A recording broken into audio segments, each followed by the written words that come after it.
వారి కన్నులు ప్రతి బాష్పబిందు తుడిచివేయు. వారికి మీదట మరణమైనను దుఃఖమైనను వేదనైనను ఉండదు.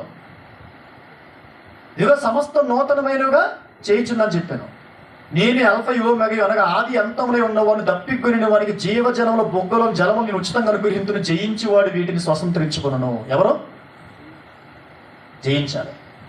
నువ్వు ఏ మార్గాన్ని ఎన్నుకున్నావో ఆ మార్గంలో విజయం వచ్చేంతవరకు, గెలుపు వచ్చేంతవరకు ఎక్కడ కూడా దేనికి లొంగిపోకుండా, ఏ పాపంలో జారిపోకుండా ప్రభు రాజ్యం కొరకు, ప్రభు కొరకు రోషంగా బతికితే ఆ తర్వాత నీకు ఇచ్చే జీవితం ఎంతో ఎంతో గొప్పగా ఉండిద్ది.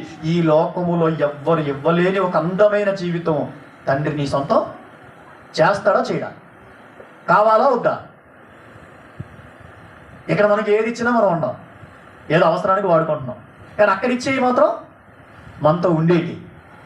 దాని కొరకు మీరు నిజంగా సిద్ధపడితే ఇప్పుడు మాత్రం ఎప్పుడు కూడా మీరు జారిపోకుండా ప్రభు కొరకు రోషంగా బ్రతకండమ్మా. జాగ్రత్త.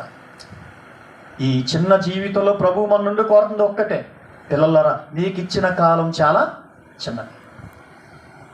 మీకు ఇచ్చిన ఈ చిన్న కాలములో మీరు నమ్మకంగా లేకపోతే నా రాజ్యానికి ఎలా వస్తారు?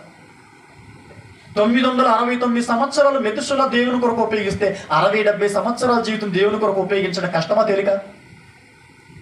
తేలికైన మార్గం కూడా ఈరోజు మనిషికి ఏమైపోతుంది?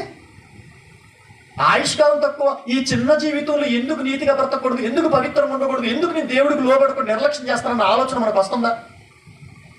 ఈ చిన్న జీవితంలో ఆ రోజుల్లో 500, 1000 సంవత్సరాలు బతికిన వారే దేవుని కొరకు నమ్మకంగా ఉన్నప్పుడు నమ్మకంగా ఉన్నారా?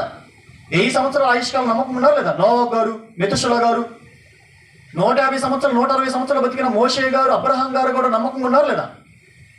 మరి 60-70 సంవత్సరాలు నమ్మకంగా ఉంటే కష్టమా తేలిక? చెప్పాలి. తేలికే కదా. మీ 60-70 సంవత్సరాలు పడిపోవడం, లెగడం, మళ్ళీ పడిపోవడం, దేవా క్షమించయ్యా అంటాం, మళ్ళీ తప్పు చేయడం, క్షమించయ్యంటాం, మళ్ళీ పడిపోవడం అయ్యా అంటాం. ఇది ఎంత మాత్రం న్యాయం? ఒక్కసారిగా నువ్వు దేవుడిలోకి వచ్చిన తర్వాత నిలబడితే దేవుడు నమ్ముతాడు, కానీ వచ్చి కూడా నటిస్తున్నావు అంటే నిన్ను ఎప్పుడైనా నమ్మడు. అందుకే కీర్తన గ్రంథం 5:4 అంటాడు, నీవు దుష్టత్వం చూసి ఆనందించి దేవుడు కావు, చెడుతనము నీ యొక్క చోటు లేదు. డాంబికులు నీ సన్నిధి నిలవలేరు, నటించేటోళ్ళు నా సన్నిధిని ఎప్పుడు నిలవరు. 9 అంటాడు, వారి నోట యథార్థత లేదు, వారి అంతరంగం నాశనకరమైన గుంట, వారి కంఠం తెరిచిన సమాధి. దేవా వారిని ఏమి తిరగబడి ఉన్నారు. వారి ఇక నిర్దోషులు కాదయ్యా, అపరాధులే, దోషులే. ఇంక అయిపోయింది వాళ్ళ పని అంటున్నాడు. కనుక జాగ్రత్తమ్మా. దేవుడికి మాట ఇచ్చిన మీరు చివరి వరకు మీ హృదయాలు కాపాడుకుంటే దేవుని పిల్లలు, ఆ తర్వాత ఫలితాలు మీరు గొప్పగా అనుభవిస్తారు. ఇది సత్యం. దేవుడు చెప్పిన ప్రతి మాట ఏంటి? సత్యం.